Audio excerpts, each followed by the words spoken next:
Hola, ¿qué tal? Sean bienvenidos a este canal y en esta ocasión quiero platicarles un poco sobre las anécdotas que tuve con el Dreamcast.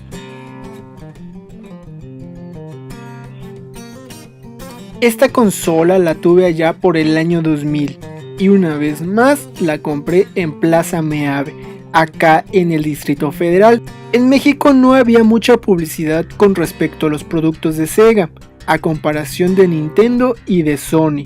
No soy muy fan de los productos de Sega, pero las consolas que sacaron al mercado, la verdad, siempre estaban adelantadas a su época. Por ejemplo, cuando sacaron su portátil, el Game Gear, que fue la competencia del Game Boy tabique del Nintendo, tenía características superiores, ya que su pantalla desplegaba imágenes a colores, distinto al Game Boy, que eran imágenes monocromáticas. El Game Gear era como un Sega Genesis pero portátil.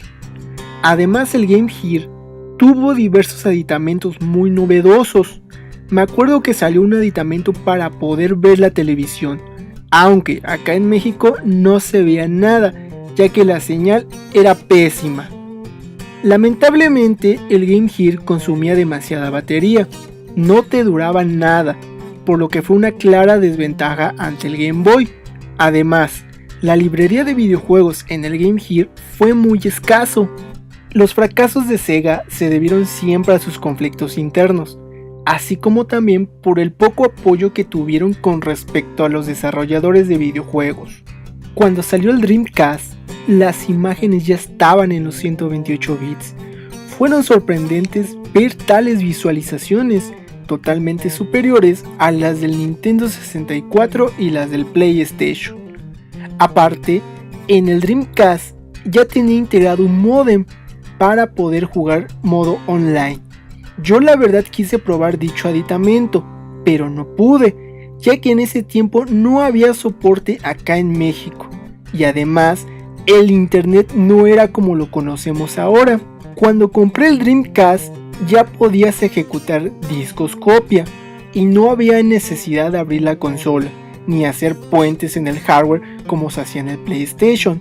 Para poder correr juegos copia, tenías que ejecutar un programa. Existieron diversos programas que engañaban a la consola, pero en mi caso yo tenía el llamado Utopía. Con este programa podías hacer varias cosas, no solamente correr juegos copia. Por ejemplo, antes de que las películas estuvieran en formato DVD, estaban en algo que se llamaba VCD. La calidad de video era horrible, pero para su tiempo era novedoso. El Dreamcast podía correr dichos VCDs, por lo que podías ver películas en ese formato, y créanme, era sorprendente. Posteriormente, ya no se necesitaba ejecutar el programa Utopía, ni mucho menos los diversos programas que existían, ya que se descubrió que había una falla en el lector del Dreamcast, y con un parche que se ponía en los juegos copia, podían autoejecutarse en la consola, como si fueran originales. Me acuerdo también que ya se podían hacer emulaciones en la consola, es decir, podías jugar juegos de otras compañías, como los juegos del Super Nintendo, los del Game Boy, los del Neo Geo y hasta los del Nintendo 64. Con respecto a la librería de juegos, pues la verdad fue muy poca, ya que algunos desarrolladores no apoyaron a Sega. Los juegos que me gustaron mucho fueron Sonic Adventure, Resident Evil Código Verónica, los Crazy Taxi, Shenmue, Virtual Tennis, La Casa de los Muertos y Marvel contra Capcom 2.